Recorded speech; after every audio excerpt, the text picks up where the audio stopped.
ক্যামকো hand ট্র্যাক্টরের নাঙ্গলের এক্সেলটা আছে, এক্সেলের bushing দেখুন এই যে কীভাবে খাইছে, যার জন্যে গিয়ার অয়েল লিক করে। তার জন্য ভিডিওটা বানাইতেছি। দেখুন কীভাবে খুলতেছি একটা শ্রেণী আর হাতুড়ের সাহায্য দিয়ে, হাতুড়িতে শ্রেণী দিয়ে কীভাবে খুলতেছি দেখতে থাকুন। দেখুন খোলা হইলেই পরাই আমি খুলতেছি, দেখেন আপনারা। এই খোলা হলো, এই দেখুন বুশিংটা দেখুন কত খাইছে, তার জন্যই তো গিয়ার অয়েল লিক করে।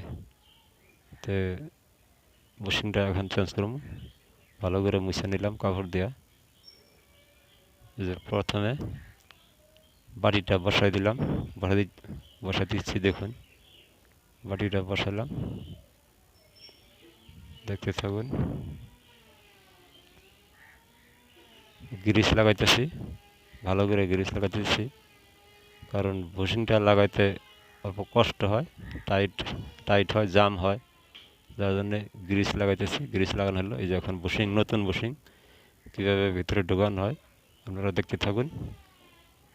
এই যে একটা হাতুড়ি দিয়া আস্তে আস্তে করে টোকায় দিলাম, দিতেছি। তো আস্তে আস্তে দিতে লাগবো, কারণ জোরে দিলে জিনিসটা মার খেয়ে বলটা যাব। আর একটা প্রিমিয়াম সাহায্য নিয়ে দেখুন কীভাবে লাগাইতেছি, আপনারা দেখতে থাকুন।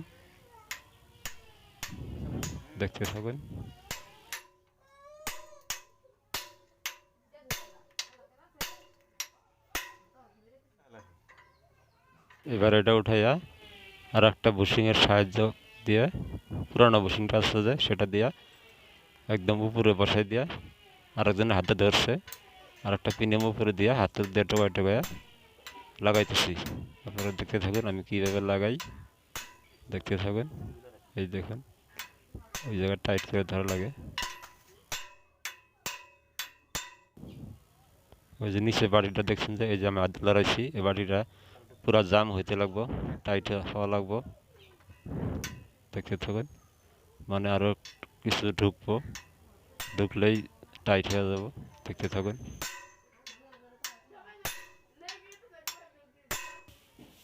এই যে টোকাইতেছি, দেখুন এই যে বাড়িটা পুরো জাম হয়ে গেছে গা, জাম হয়েছে মানে হয়ে গেছে গা। এখন এই যে ওগুলা উঠাইয়া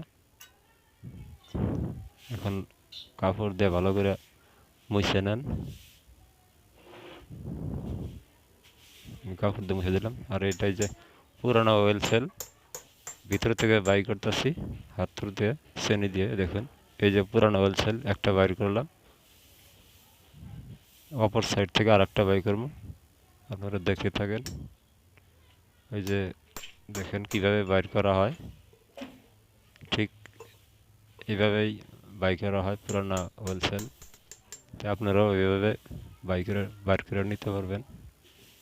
এই দেখুন দুইটা ওয়েল সেল থাকে এই জায়গায়। তো এখন আমি কাপড় দেয়া ভালো করে সাফা করে নিলাম, মুছে নিলাম, দেখুন এই যে পরিষ্কার করে নিলাম। এখন আবার গ্রিস লাগাইতেছি,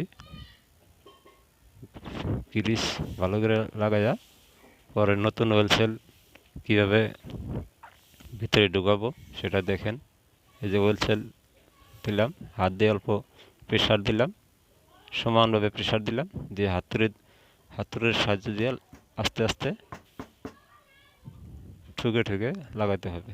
এই যে একটা লাগানো হলো, আর একটা বিয়ারিং দিয়া, মানে বিয়ারিং আর ওয়েল সেল সমান মাপের সমান, যার জন্য আমি বিয়ারিংয়ের সাহায্যে ওয়েল সেলটা ভিতরে ঢুকাচ্ছি। কীভাবে ঢুকাচ্ছি দেখুন, বিয়ারিংটা ফেসে গেছে, যার জন্য ওই পাশ থেকে লোকটা বিয়ারিংটা বাইর করে দিতেছে। দেখুন এই যে বিয়ারিং বাইর করলো, আবার এই যে গ্রিস লাগাইতেছি নতুন করে, আর একটি ওয়েল সেল লাগানো হবে, এই যে লাগান লাগবে, এই লাগাইতেছি দেখেন আর একটা ওয়েল সেল। এই যে দেখুন হাতুড়ি দিয়ে আস্তে আস্তে টোকায় জোরে প্রেশার দিবেন না, জোরে প্রেশার দিলে ওয়েল সেলটা নষ্ট হয়ে যাব। আবার বিয়ারিং দিয়ে সুন্দর করে বসায় টোকায় টোকায় লাগাচ্ছি। আপনারা দেখুন, আপনারাও লাগাইতে পারবেন এইভাবে। লাগানো হয়ে গেল। এখন যে দুই ওয়েল দুই ওয়েল সেলের মাঝখানে যে গ্যাপ থাকে, ওই গ্যাপের মধ্যে ভর্তি করে গ্যাপ ভর্তি করে গ্রিস দিতে পারেন। যে আমি দিলাম, গ্রিস ভর্তি করে দিতেছি।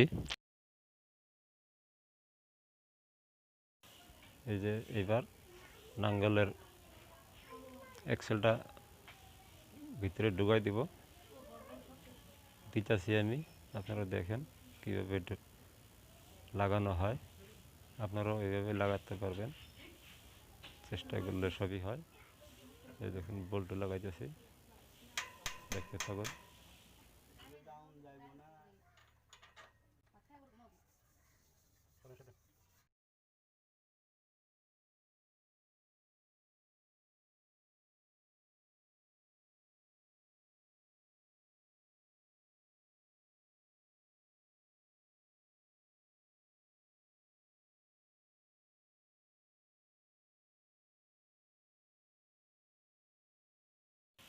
তো নাট বল্টু লাগাই দিলাম।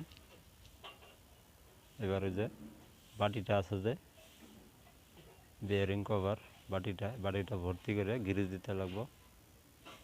কেননা ওখানে একটা বিয়ারিং থাকে, বিয়ারিং যাতে গ্রিসটা পায় তার জন্য আমি এই যে বাটি ভর্তি করে গ্রিস লাগায়া বাটিটা নাট বল্টু দিয়ে লাগাইতেছি। আপনারা ওইভাবে ঠিক গ্রিস দিবেন, দিয়ে লাগাবেন, তাহলে বিয়ারিং লাস্টিং করব।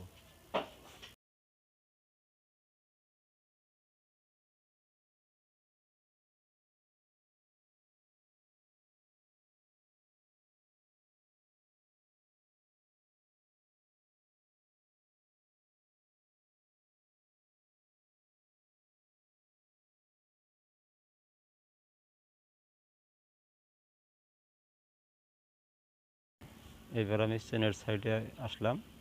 এই দেখুন, এই সাইডে এই যে বিয়ারিং দিলাম। বিয়ারিংটা কীভাবে লাগানো হয় আপনারা দেখুন। আমি লাগাইতেছি হাতুর দিয়া। এখন ছেড়ে নিলাম, ছেড়ে দিয়া ঠুকে ঠুকে ভিতরে ঢুকাবো বিয়ারিংটা। এই যে পেনিয়ামটা এই সাইড ভিতরে থাকবো, এই সাইড বাইরে থাকবো। এই যে আমি লাগাইতেছি দেখুন। 15 দাঁতের মিনিয়াম, সাধারণত 15 থাকে নিচে আর 12 থাকে উপরে। তো চেনটা লুজ হওয়ার জন্যে অত্যন্ত লুজ হয়েছে, যার জন্যে উপরেরটা আমি 13 দাঁতের দিয়ে দিছি, নিচেরটা 15ই আছে। তো লাগাইতেছি দেখুন কীভাবে লাগানো হয়। তো চেনটা অল্প টাইট হলো, অল্প বেশি হলেও চলবে, 2-4 দিন চললেই অল্প লুজ হবে, লুজ হলে ঠিক আছে ওগা। তো যার গাড়ি সেও মানে নতুন চেন আনতে পারে না, যার জন্য পুরোনোটাই চালাইয়া দিচ্ছি দেখুন। আর এই যে নাটটা দেখতেছেন, নাটটা আমি টাইট করতেছি। এটা কিন্তু উল্টা পেঁচ, এটা নাটটার উল্টা পেঁচ, এটা ভালো করে টাইট দেওয়া লাগবো। এই যে আমি দিতেছি দেখেন, শ্রেণী হাতুড়ের সাহায্যে কীভাবে টাইট করা লাগে। এবারে যে দেখুন, একটা প্লাস্টিক সুতার সাহায্যে চেনের যেটা লিভার আছে, চেনটা উপর দিকে ঠেলে রাখে, ওটা প্লাস্টিক সুতা দিয়ে বেঁধে নিচ্ছি আমি, বাঁধতেছি দেখুন। বাঁধ দিলাম, সুতাটা অল্প কেটে দিলাম এখানে। এখন আমি চেন কভারটা লাগিয়ে দিব। চেন কভারটা লাগিয়ে দেওয়ার পর এই যে কীভাবে বিয়ারিংটা ঢুকানো হয় সেটাও দেখতে থাকেন। নাটটা লাগাইলাম, আরেকটা নাট লাগাইতেছি, দেখতে থাকেন। টাইট করে নেই, এটা বিয়ারিংটা এখানে যে সাইড খোলা আছে ওই সাইড ভিতরে দেবেন, গিয়ার অয়েল পাবে। এই যে আমি দিতেছি বিয়ারিংটা লাগাই দিতেছি, এই যে হাতের মধ্যে ঢোকাইতেছি, দেখতে থাকেন দেখতে থাকেন। এই যে হয়ে গেল। এখন কাজ থাকলো ছোটো ছোটো কভারগুলো লাগানো লাগবো, আর ওই যে নাটগুলা ভালো করে সম্পূর্ণ টাইট করা লাগবে। তো ভিডিওটা সম্পূর্ণ দেখার জন্য আপনাদের সবাইকে ধন্যবাদ।